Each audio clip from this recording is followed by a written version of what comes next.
habang pinakawalan ni Kilika ang kanyang makapangyarihang mahikang hangin patungo kay Amelia.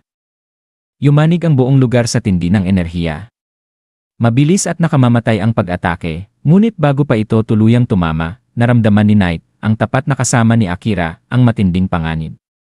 Sa isang iglap, lumaki ang kanyang anyo sa napakalaking nilalang, nagsilbing matibay na kalasag sa pagitan ni Amelia at ng bugso ng hangin. Sa tulong ng kanyang lakas at bilis, naitabi niya si Amelia mula sa tiyak na kapahamakan, habang ang pag-atake ni Kilika ay dumurog sa lupang dating kinatatayuan ng dalaga.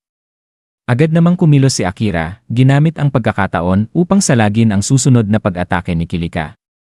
Sa isang malakas na pagsalpukan ng kanilang mga espada, nabasag ang sandata ni Kilika sa gitna ng alingaungaw ng tunog ng bakal. Lahat ng nakasaksi, mga sundalo, mga elf, pati na ang hari mismo, ay napatigil sa gulat. Si Kilika, na dati puno ng kumpiyansa, ay napako sa kinatatayuan habang ang mga piraso ng kanyang espada ay dahan-dahang bumagsak sa lupa. Sa gitna ng alikabok at usok, lumapit si Liam, suot pa rin ang determinadong mukha sa kabila ng pagod. Sa kanyang kamay ay isang sanga na kumikislap ng liwanag na tila banal. Amelia, tawag niya, iniabot ito sa dalaga. Kunin mo ito. Nagulat si Amelia at napahawak sa sanga. Ito ba ay? Tanong niya habang nanlaki ang mga mata. Tumango si Liam.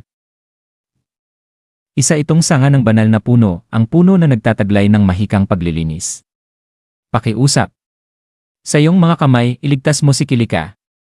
Ang kanyang tinig ay puno ng pag-asa at sakit. Tumango si Amelia at ginamit ang kanyang gravity magic upang iangat ang bulaklak sa hangin. Dahan-dahang lumutang ito patungo kay Kilika, at mula rito ay lumaganap ang malamlam na liwanag na tila tumatagos sa bawat puso. Napatigil ang hari ng mga elf, ang ama ni na Amelia at Kilika, habang pinagmamasdan ang bulaklak. Iyan ba ay sanga ng banal na puno? Ang may taglay ng mahikang paglilinis. Bulalas niya sa pagkagulat. Habang kumakalat ang liwanag, unti-unting naglaho ang mahikang mesmerism ni Kilika. Ang mga taong dating kontrolado ng kanyang kapangyarihan ay nagsimulang magising. Ha?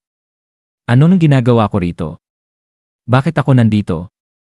Isa-isang nagising ang mga tao mula sa pagkakahipnotismo.